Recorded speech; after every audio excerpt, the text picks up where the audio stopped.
Me revoilà pour une quatrième vidéo concernant les épaves de Jakku. Là, il s'agit d'un engin qu'on voit bel et bien dans Star Wars 7. C'est un engin impérial connu de tous et qu'on voit dans l'Empire contre-attaque et dans le Retour du Jedi. Un engin qui sert en fait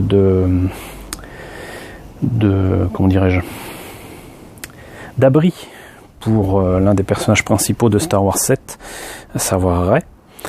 Et bien que la tête du AT-AT soit dans l'autre sens, je vais vous expliquer tout à l'heure pourquoi je l'ai fait dans ce sens-là. Donc le principe est toujours le même comme les précédentes maquettes.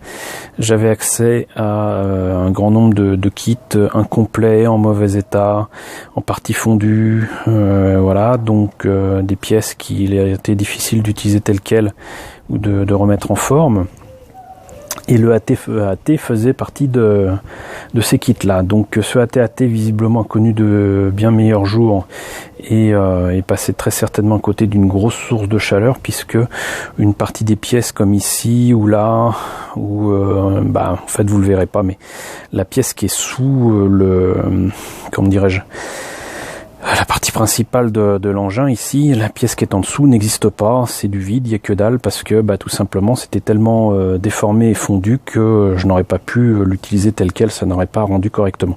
Pour ceux qui se diraient qu'il est facile de faire ce genre de choses et qu'il suffit de mettre un pétard ou de passer ça sous un lance-flamme, je rappelle que un engin en métal qui brûle ne font pas comme du plastique, donc tout ce que vous obtiendrez c'est un chewing-gum mal foutu, ça rendra vraiment très très moche, donc évitez de faire ça avec des avions ou quoi que ce soit, ça rime à rien, mais vraiment strictement à rien. Il faut étudier un petit peu les structures en présence avant de faire quoi que ce soit.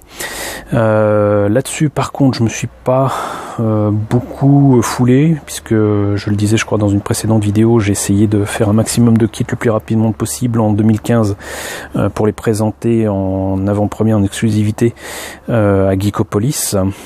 C'était je crois en mai 2015. Je ne l'ai pas repris depuis. C'est pas l'envie qui m'en manquait, je vais le faire là bientôt après l'avoir présenté au Geek Ferries. Je l'ai pas repris parce que tout simplement il y a beaucoup de choses à reprendre sur le sol. Ça faisait partie vraiment des premiers essais pour faire un sol qui me plairait. Je me suis compliqué la vie en fait avec du polystyrène que j'ai fondu avec de la peinture qui agit sur le polystyrène expansé.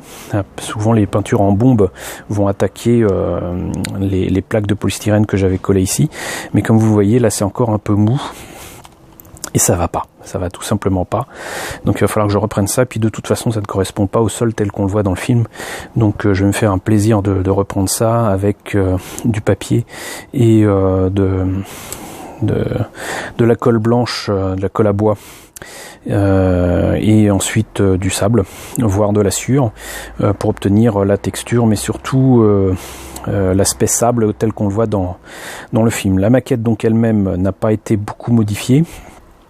J'ai beaucoup de choses à reprendre ici et là, peut-être des panneaux ouverts pour faire encore plus épave.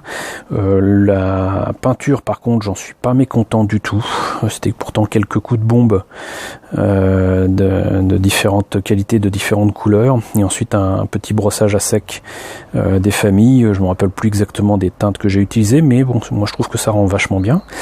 Par contre les canons étaient manquants, c'était des toutes petites pièces, et là encore j'insiste, c'est exactement comme pour le TIE Interceptor. Ce que vous voyez ici pour les canons, ce sont des morceaux que l'on trouve dans des briquets, des espèces de petites buses qui servent à faire passer le gaz dans les briquets, et que j'obtiens tout simplement en ramassant des briquets abîmés, vides, bien évidemment, les briquets jetables.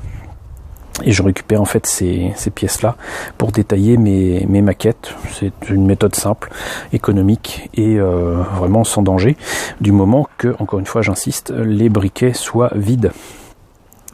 Voilà, mais je vous montrerai ça un jour, je pense que ça vous intéressera tous, et ça peut être intéressant. Donc voilà pour ce kit.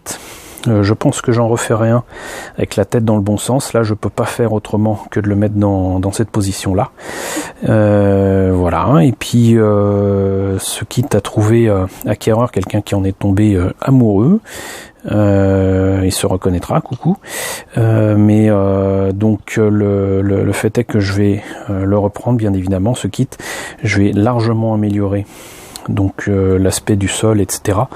Mais je vais le détailler comme il faut et ça sera, je pense, une pièce unique et surtout magnifique avec un AT-AT qu'on pourrait croire endormi, en tout cas qui ressemble à un mastodonte qui aurait pris un mauvais coup. Voilà. Donc écoutez, on en a terminé pour le AT-AT. C'était donc, si je ne me trompe pas, la 4e vidéo autour des épaves de Jakku. On va passer à la 5e et dernière épave qui devrait, je l'espère, vous impressionner.